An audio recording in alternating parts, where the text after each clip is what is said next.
debate of why and how Foxface died to rest once and for all. There's people in the Hunger Games fandom who think that Foxface intentionally, knowingly ate the nightlock berries to end her own life because, she didn't think she could win the games, or she just wanted to go out on her own terms and not be, brutally killed. Or people believe she just ate them by accident, and that's why she died. This conflicting idea basically is a book versus movie issue. I'm someone who take the book as canon. The movies are different. There's things that exist in the movies that are not part of the book. But that being said, let me explain what happens in the movie and then what actually goes down in the books. So in the movie, we see Foxface in the training center doing this matching test, identifying plants. And then we see that she eats the nightlock berries that Peeta had gathered and died. And people think that this shows that Foxface was an expert on the plants, so she knew what she was doing. And I can definitely see the logic in that. However, Foxface doing this test is not in the books at all. And we do know there's an edible plants test. Katniss does it in the training center, and she explicitly says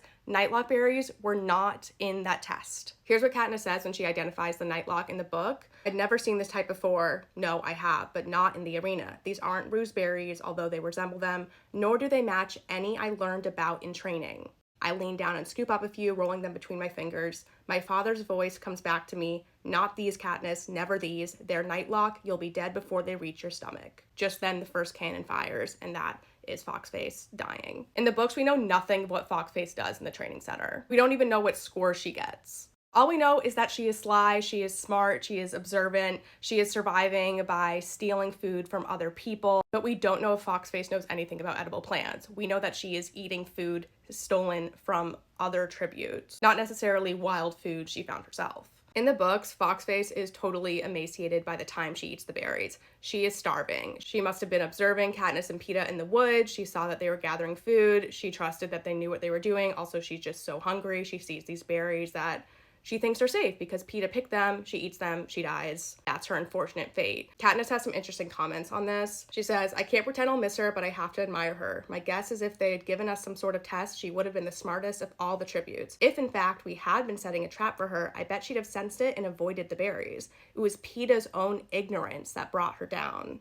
I spent so much time making sure I don't underestimate my opponents that I've forgotten it's just as dangerous to overestimate them as well." So Foxface overestimated Peeta's intelligence, trusted he knew that the berries were safe, she ate them, she passed away. There's nothing to indicate that Foxface knowingly took her own life. In my opinion, the film showed Foxface doing this plant matching test as foreshadowing that her demise would be from eating a plant or from incorrectly identifying a plant. So I think it's just foreshadowing. They're not trying to suggest that she killed herself on purpose, in my opinion.